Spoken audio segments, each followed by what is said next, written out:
So hey guys, Vinay this side. कैसे हैं आप लोग? तो आज हम करेंगे डीएसएसबी पैटर्न बेस्ड पर इंग्लिश के कुछ क्वेश्चंस। ठीक है, तो आज हम कवर करने वाले हैं इंग्लिश के 20 क्वेश्चंस। जिस 20 क्वेश्चन में आपकी वोकैब प्लस में ग्रामर प्लस में आपका जो पीक्यूआरएस होता है वो सारा का सारा जिस हिसाब से पेपर में आते हैं क्वेश्चंस वो सारा का सारा आपका कवर हो जाएगा। तो चलिए वीडियो को स्टार्ट करते हैं। पहला क्वेश्चन आप लोगों के आगे, when the train pulled in oblique at the station it take Joseph some time to get off. आपको इसमें एरर बताना है, इसमें एरर क्या है। ठीक है, तो देखो जब ये बोल रहा है व्हेन द ट्रेन पुल्ड इन, जब भाई ट्रेन आई स्टेशन पर, ट्रेन पुल्ड इन मतलब आना, जब ट्रेन रीच हुई स्टेशन पर, तो इधर देखो ये पास्ट में है। जब भाई ट्रेन आई पुल्ड इन, ये ईडी आ रहा है ना, तो पास्ट में, जब ये पास्ट में है तो ये यहाँ पे प्रेजेंट में कैसे हो सकता है?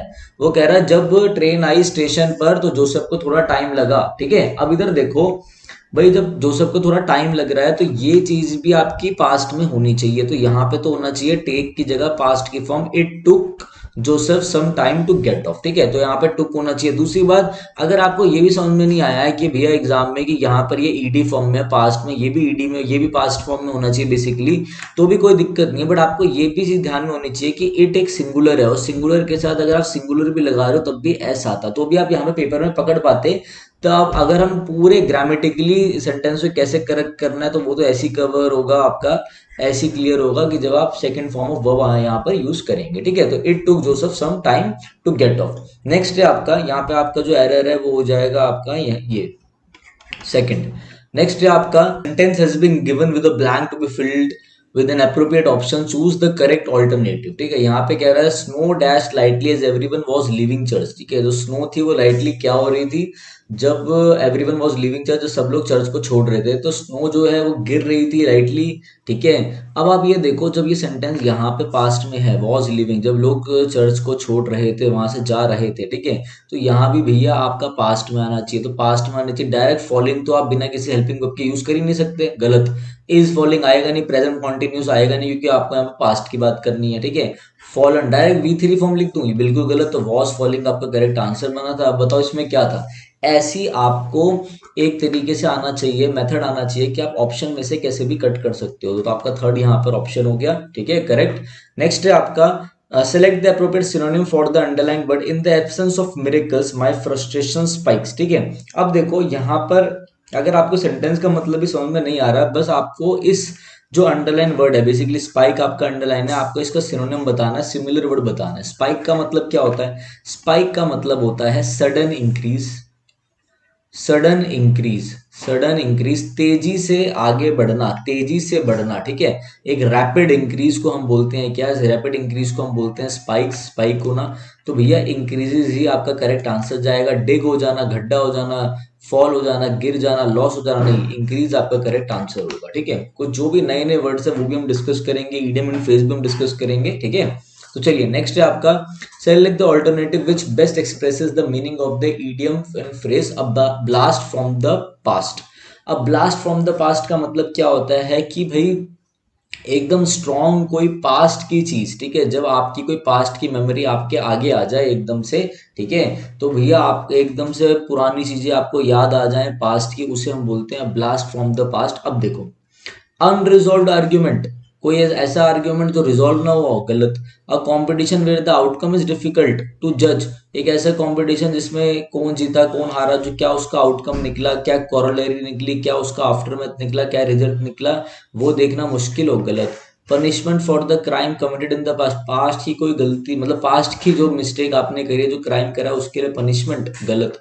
समथिंग पावरफुली नॉस्टैल्जिक, पास्ट की ऐसी कोई मेमोरी आपके जब आगे आ जाए, वो उसे हम कहते हैं blast from the past. Something powerfully nostalgic, nostalgic is your related to the past. ठीक है, नॉस्टैल्जिया हो रहा है मतलब पास्ट की, वो कहते हैं ना, जैसे कि कोई बंदा अपना घर से बाहर जाता है गवर्नमेंट जॉब करने के लिए, तो वो कहते हैं ना इसको नॉस्टैल्जिया हो रहा है, घर की याद आ रही है, पास्ट की याद आ रही है, पास्ट मेमोरीज की। आगे बढ़ते हैं, choose the word that is opposite in meaning to the given word abolish. Abolish का मतलब होता है to formally end something, to formally खत्म करना, समाप्त करना, to formally end something, to put an end. अगर आप बुक में भी देखोगे किसी तो वहां पे लिखा होगा to put an end to something, ठीक है, खत्म करना, एबॉलिश करना, एकदम खत्म करना, ठीक है। आपको इसका अपोजिट बताना है, अपोजिट मतलब एंटोनियम बताना है। अपोजिट क्या होगा? इफेस का मतलब होता है हटा देना, वाइप अप कर देना। डिफेस का मतलब बिगाड़ देना, वो भी हटा देना। तो ये तो आपके क्या है, सिनोनिम जा रहे हैं, ठीक है। जेटिसन का मतलब क्या होता है? जेटिसन का मतलब होता है किसी चीज को थ्रो कर देना, थ्रो और drop something from an aircraft, ठीक है। थ्रो और ड्रॉप समथिंग, किसी चीज को फेंक देना, ड्रॉप करना किसी एयरक्राफ्ट में से या किसी शिप में से, एयरक्राफ्ट और शिप, ठीक है। फॉर्मलाइज का मतलब होता है कि किसी चीज को सही तरीके से करना, ठीक है, ऑफिशियली स्टार्ट करना, फॉर्मलाइज करना। तो ये यहाँ पर इसका एंड करना, आपको अपोजिट बताना था, तो वो जाएगा फॉर्मलाइज करना, ठीक है। To start something, to formally do something, to formally do something, to formally do something, ठीक है। नेक्स्ट है आपका choose the sentence with no spelling error. देखो आजकल ना ये पैटर्न भी बहुत चल रहा है, कैसे चार दे देंगे और आपको वो बताना होगा जिसमें बिल्कुल भी स्पेलिंग एरर नहीं है। तो देखो his grip tightened a fraction की स्पेलिंग गलत है, कट गया। His grip tightened a fraction on her arm, चलो ये भी ठीक है। अब आगे देखते हैं, यहाँ पे ग्रिप की स्पेलिंग गलत है, यहाँ पे ग्रिप का ग्राइप कर रखा है। सेकंड ऑप्शन ही आपका करेक्ट हो गया। देखो मेरे भाई, आपके पेपर में वोकैब जो आएगी ना, क्यों इंपॉर्टेंट है? क्योंकि काफी सारे नंबर की तो वोकैब ही आ जाएगी, ठीक है। अब आप ये मान लो आपका एक सिनोनियम, एक वन वर्ड, ठीक है, एक ईडियम, एक स्पेलिंग, ठीक है।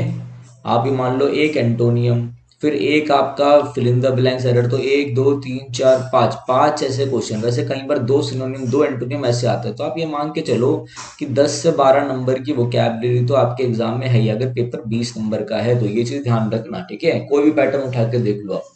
नेक्स्ट बढ़ते हैं हम लोग, choose the incorrectly spelled word drape, ठीक है, DRAPE। क्या मतलब होता है ड्रेप? भैया आपको बताना है कि जो स्पेलिंग है वो स्पेलिंग गलत किसकी है, ठीक है। तो स्पेलिंग गलत हमें सेकंड ऑप्शन लग रहा है जिसकी स्पेलिंग गलत है, ठीक है। देखो न्यूएस्ट, न्यूएस्ट की स्पेलिंग गलत है। न्यूएस्ट की स्पेलिंग होती है NEWEST, न्यूएस्ट, ठीक है, नया।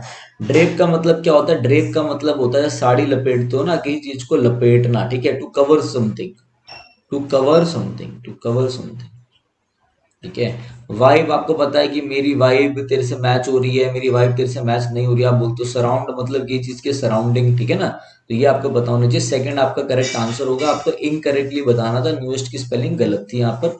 चलो नेक्स्ट क्वेश्चन देखते हैं हम लोग। She was moving slowly dash and yesterday when she fail, ठीक है। अब देखो भाई, वो धीरे चल रही थी और क्या हुआ, यस्टरडे व्हेन शी फेल, ठीक है। जब वो क्या हुआ, जब वो गिर गई। अब देखो जब वो गिर गई तब वो क्या था, स्लोली चल रही थी। अभी देखो शी वॉज मूविंग स्लोली। अब इधर ध्यान से देखो, जब स्लोली, अब स्लोली के लिए आपको यहाँ पर कोई ना कोई एडवर्ब चाहिए। अब आप ये वोकैब बेस्ड हो गया मेरे भाई ये भी, ठीक है। ध्यान से देखो, शी वॉज मूविंग स्लोली, बिल्कुल धीरे चल रही थी और स्ट्रांगली चल रही थी। ये तो कोई सेंस ही नहीं दे रहा, गलत। वेग का मतलब होता है, वेग का मतलब होता है समथिंग दैट इज अनक्लियर, ठीक है। आप इसको बोल सकते हो अस्पष्ट, ठीक है। नॉट क्लियर, नॉट क्लियर, ठीक है ना। कोई चीज वेग है तो वो चीज क्या है, वो चीज एम्बिगुअस है। एम्बिगुअस है मतलब something that is not clear, ठीक है। Something that is having more than one meaning, जो जो चीज क्लियर ना हो, अस्पष्ट हो। फर्मली मतलब बिल्कुल सटीक से, मतलब बिल्कुल फर्मली कोई आप काम कर रहे हो, एकदम बिल्कुल ध्यान पूर्वक भी कोई काम कर रहे हो, ठीक है। तो वो भी यहाँ पे सारा सेंस नहीं दे रहा। यहाँ पे शेकली, SHA ये वर्ड है, KILY लग के एडवर्ब ऑफ मैनर बनाता है। शेकली का मतलब होता है अनस्टडी, अनस्टडी मूवमेंट हो और एकदम कैसा हो, जब आप कांपते हुए चल रहे हो। एंड ट्रेम्बलिंग, हमेशा ध्यान रखना इस वर्ड को, TREMBLE, ट्रेम्बल मतलब डर से कांपना।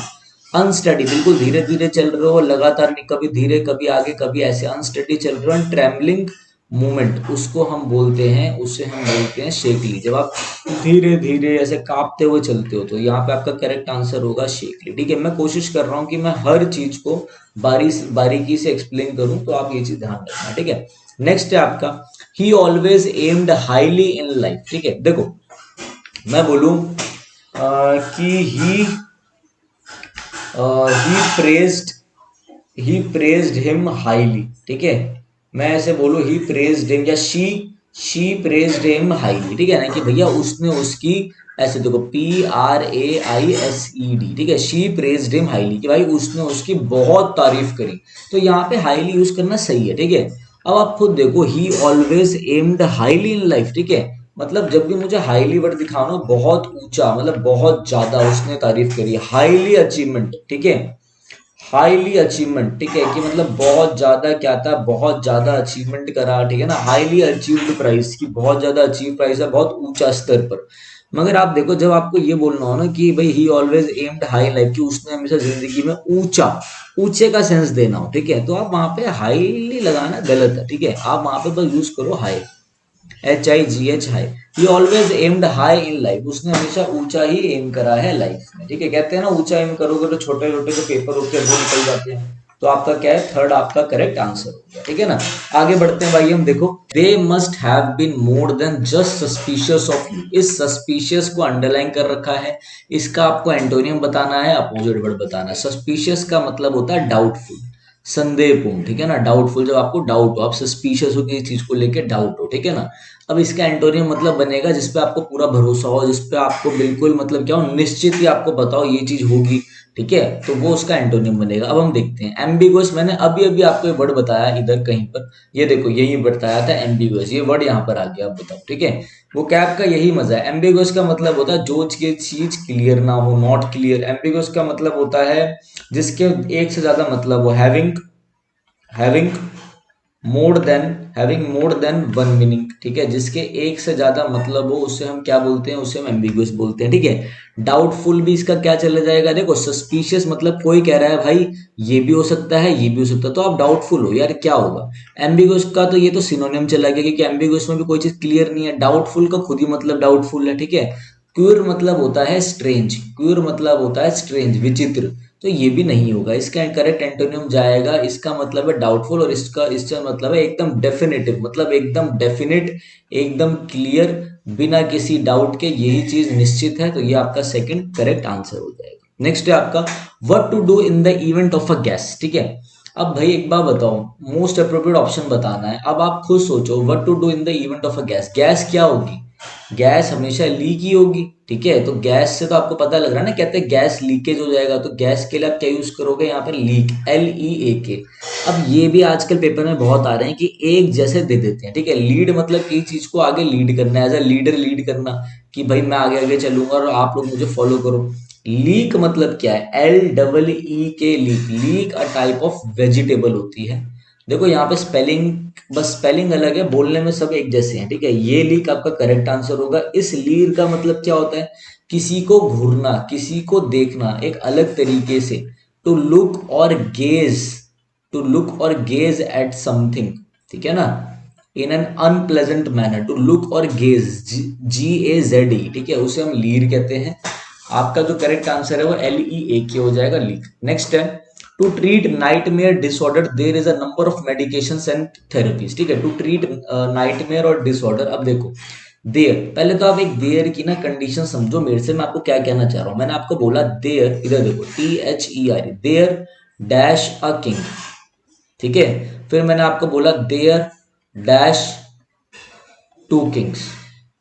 अब आप देखो यहाँ पे जो अ किंग है ना, अ किंग मतलब एक, ये ध्यान रखना हमेशा देयर के बाद जो दे रखा होता है ना वो आपका सब्जेक्ट होता है, इस सब्जेक्ट पे डिपेंड होगा कि वर्ब कौन सी आएगी। अगर मैं बोलूं यहाँ पे इज आएगा, आर आएगा, तो आप बोलोगे एक किंग की बात हो रही है, तो देयर इज अ किंग। वैसे ही मैं अगर इस एग्जाम्पल में बोलूं, बिल्कुल छोटा सा एग्जाम्पल है बेसिक, बट आपको बहुत अच्छे से अभी समझ में आएगा। देखो मैं बोलूं देयर डैश टू किंग्स, अब मैं बोलूं इसमें इज आएगा, आर आएगा, तो आप बोलोगे सर ये जो है ना टू किंग्स ये प्लूरल सब्जेक्ट है, तो अब यहाँ पे आर आएगा। मतलब समझ गए कि देयर के साथ आपका क्या है, बेसिकली आपका एक तरीके से समझ लो इन्वर्जन फॉलो हो रहा है, कि सब्जेक्ट बाद में आ रहा है और वर्ब पहले आ रही है। अब इधर देखो यहाँ पे देयर इज आ रहा है ना, अभी रुक जाओ, अ number of medications and therapies, यार मेडिकेशंस भी प्लूरल है, ठीक है, थेरेपीज भी प्लूरल है, तो यहाँ पर बहुत ज्यादा नंबर ऑफ मेडिकेशंस और थेरेपीज की बात हो रही है। जब ये चीज प्लूरल है तो यहाँ पे इस की जगह आना चाहिए are. To treat nightmare disorder there are number of medications and therapies. लोग क्या करते हैं, इस अ को देख लेते हैं, अरे पूरा देखो, अ नंबर ऑफ का मतलब है बहुत सारी, ठीक है, तो ये आपका करेक्ट हो जाएगा। आपका जो करेक्ट आंसर है वो क्या चले जाएगा, ये चले जाएगा, इसकी जगह आर हो जाएगा। नेक्स्ट है आपका to choose the word that means the same as the given word, confirm. Confirm का वो मतलब होता है एकदम रेटिफाई करना, RATIFI, एकदम कंफर्म कर लेना, एकदम कॉरोबोरेट करना। कॉरोबोरेट का मतलब होता है एकदम कंफर्म करना, तो आपका करेक्ट आंसर जाएगा कॉरोबोरेट। इसका मतलब होता है कंफर्म करना। कोलैबोरेट का मतलब क्या आजकल चलता है ना यूट्यूब में कोलैबोरेशन, कि भैया आपका यूट्यूब चैनल है, हम लोग मिलके एक साथ मिलके कुछ कर लेते हैं, तो उसे हम क्या बोलते हैं, उसे हम बोलते हैं आपका कोलैबोरेट करना, ठीक है। कॉलिजन क्या है आपका, कॉलिजन को आप बोल सकते हो क्रैश है, CRASH क्रैश, ठीक है। अच्छा ये कोरोजन है, कोरोजन बेसिकली जब आयरन रस्टिंग हो जाती है उसे कोरोजन बोलते हैं, ठीक है। मैंने उसको भी आपका बेसिकली वही पढ़ लिया था, कॉलिजन ही पढ़ लिया था। इसका मतलब होता है एक तरीके से जब आपका, ये देखो मैं आपको एक बार सही से बता देता हूँ, इधर देखिए, देखो इस कॉलिजन का मतलब होता है जब क्रैश हो जाए, टक्कर हो जाए। और इस कोरोजन का मतलब होता है जब कोरोडिंग हो जाए, जब मेटल में जंग लग जाता है, कोरोड हो जाता है, ठीक है, जैसे आयरन रस्टिंग वगैरह, तो उसे हम कोरोजन बोलते हैं, ठीक है ना।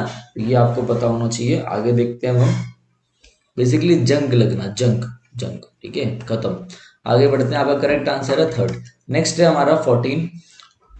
आई particular like that kitten because it has white kit. अब ये भाई किटन क्या होता है, कैट के बच्चों के लिए, ठीक है ना। तो आप वो कह रहा है कि मैं भाई पसंद करता हूँ उस किटन को क्योंकि उसके वाइट फीट है। अब देखो ये लाइक यहाँ पे वर्ब है, लाइक यहाँ पे वर्ब है, वर्ब को क्वालिफाई करने के लिए हमें एडवर्ब चाहिए होता है, तो यहाँ पर आप यूज करोगे आई पर्टिकुलरली, आई पर्टिकुलरली, ठीक है, ये यहाँ पे यूज होगा। नेक्स्ट आगे बढ़ते हैं। एक्सट्रीम फिजिकल और मेंटल सफरिंग्स, एक्सट्रीम फिजिकल और मेंटल सफरिंग, जब बहुत ज्यादा परेशानी हो, मेंटल सफरिंग चल रही हो, तो उसको हम क्या बोलते हैं, उसको एग्नी बोलते हैं। बहुत अच्छा वर्ड है, एग्नी का मतलब होता है बहुत परेशानियां, मेंटल सफरिंग्स को हम एग्नी बोलते हैं। ऑटोनॉमी का मतलब होता है एक इंडिपेंडेंस और एक फ्रीडम, ठीक है, इंडिपेंडेंस और फ्रीडम। एवेरिए का मतलब, ये वर्ड बहुत अच्छा है, AVIARY, एवेरी का मतलब होता है कि भैया जहाँ पे बर्ड्स को रखा जाता है। अब आप लोग मुझे कमेंट करके बताओ कि APIARY का मतलब क्या होता है, ठीक है। और ये सब चीज आपको पता होगी। ऑटोक्रेसी मतलब क्रेसी, क्रेसी एक रूट वर्ड होता है मेरे भाई, क्रेसी एक रूट वर्ड होता है जिसका मतलब होता है गवर्नमेंट, ठीक है, जिसका मतलब क्या होता है आपका गवर्नमेंट होता है। तो एक ऐसी गवर्नमेंट जहाँ पे क्या हो, one has complete power, government in which one has complete power is called क्या है, ऑटोक्रेसी। ऑटोक्रेसी मतलब एक तंत्र। आगे बढ़ते हैं। नेक्स्ट है there is no big deal if she didn't came to the party. देखो सिंपल सा था यार, डिडंट आ रहा है, जब डिडंट के, तो आपको पता है जब पास्ट डू का डिड आपने कर ही दिया तो डिड प्लस में नॉट प्लस में V1 यूज करते हो। लगभग बहुत ही बिल्कुल माइनर सा एरर था और बहुत बच्चे गलत भी कर देते हैं, हमेशा ध्यान रखना जब डिड डू का डिड कर दो तो डिड नॉट प्लस में V1 कम, यहाँ पे कम यूज होगा, यही आपका है। आगे बढ़ते हैं। The day are warm so the students ate their lunch outside. कह रहा है जो डे है वो वार्म है। अब देखो इधर देखो, तो जो स्टूडेंट्स है उन्होंने क्या किया, जो अपने लंच थे वो बाहर खाया, ठीक है ना, क्योंकि गर्मी बहुत ज्यादा थी, ठीक है। एट देयर लंच आउटसाइड, तो एट बता रहा है V2 की, आपकी पास्ट की बात है, पास्ट की बात के लिए आर नहीं वॉज का यूज करो। The day was warming, day गर्म हो रहा था, बिल्कुल गलत। द डे इज वार्म, ये तो आएगा ही नहीं। The day was warm so the students ate their lunch outside, ठीक है। आगे, अगेंस्ट द क्लॉक, बहुत अच्छा ईडियम है, नया ईडियम है। अगेंस्ट द क्लॉक का मतलब होता है जब आप घड़ी के विपरीत जाके कोई काम करो, मतलब अब बचे हैं सिर्फ 5 मिनट, 5 मिनट बचे हैं पेपर में और आपको अभी 10 क्वेश्चन बचे हैं, तो आप क्या करोगे, अगेंस्ट द क्लॉक जाओगे, मतलब very little time having very little time, ठीक है, हैविंग वेरी लिटिल टाइम, ठीक है, और आप बहुत ही ज्यादा जल्दी में हो, इन अ हरी, आप बोलते हो ना टाइम नहीं बचा बिल्कुल, ठीक है, इन अ हरी और having very little time to complete something, to complete something. मैं समथिंग को STS लिखता हूँ तो समझ जाना आप लोग, ठीक है। अब देखो, to take on a task there is a way big to, नहीं। On the point of achievement, नहीं। टू अवॉइड टॉकिंग, वाह भाई वाह, कुछ भी। Rust and short on time, जब आप एकदम हरी में हो और आपके पास टाइम कम है, समय कम हो। नेक्स्ट है आपका don't try to force the window open और यू माइट ब्रोकन इट। मेरे भाई मे, कैन, ये और भी है आपके, ought to, used to, could, ये सारे आपके मोडाल हैं, ठीक है। मोडाल के साथ हमेशा V1 का यूज होता है, माइट के साथ आप V1 का यूज करो, ठीक है, V1, तो माइट ब्रेक, ब्रेक, और यू माइट ब्रेक, ठीक है, ये आपको पता होना चाहिए, ठीक है, माइट ब्रेक आएगा, माइट ब्रेक्स नहीं आएगा, ठीक है। V1 का मतलब होता है एकदम बेस फॉर्म यूज करनी है, बेस फॉर्म वो होती है जिसमें S और ES भी ना लगे, नेक्स्ट है beginning to exist, recently formed और डेवलप्ड, एकदम नया नया जो हो, एकदम नवजात शिशु की, तो मतलब आप ये मान लो बिल्कुल नया नया है, ठीक है, उसे आप बोलते हो NASCENT, नेसेंट। नेसेंट का मतलब होता है जस्ट कमिंग टू एग्जिस्टेंस, जो अभी अभी एग्जिस्टेंस में आया हो, जस्ट कमिंग टू एग्जिस्टेंस, एकदम नवजात हो, ठीक है, एकदम अभी बिगिनिंग स्टेज पे जो हो, ठीक है ना। अब आपको इसका बताना है वन वर्ड सब्स्टिट्यूशन, यही आपका करेक्ट आंसर है, बाकी मैं सारे बता देता हूँ। नेव मतलब होता है एकदम बेईमान आदमी, डिसऑनेस्ट मैन। ब्लेस्फेमी का मतलब होता है जब गॉड के बारे में कुछ गलत बोला जाए, इररिलेवेंट इररिलेवेंट बोला जाए सेक्रेट चीजों के लिए, तो उसे ब्लेस्फेमी बोलते हैं। हेराल्ड मतलब होता है अ पर्सन और thing that shows that something bad is going to happen, कुछ बुरा होने वाला है। जब आपको ये पता लग जाए, कोई भी एक ऐसा आदमी, कोई भी पर्सन या कोई चीज आपको ये दिखा दे कि कुछ बुरा होने वाला है, तो उसे हम हेराल्ड बोलते हैं। इस हेराल्ड का एक वर्ड और लिख लेना, हैरबिंगर, HARBINGER। इसका मतलब ये होता है पर्सन और thing that shows that something bad is going to happen, bad is going to happen, ठीक है। तो चलिए गाइज, यहीं तक वीडियो थी, ठीक है, और ऐसी ही वीडियो से हम प्रैक्टिस कराएंगे आप लोगों को। तो चलिए guys, thank you, have a nice day.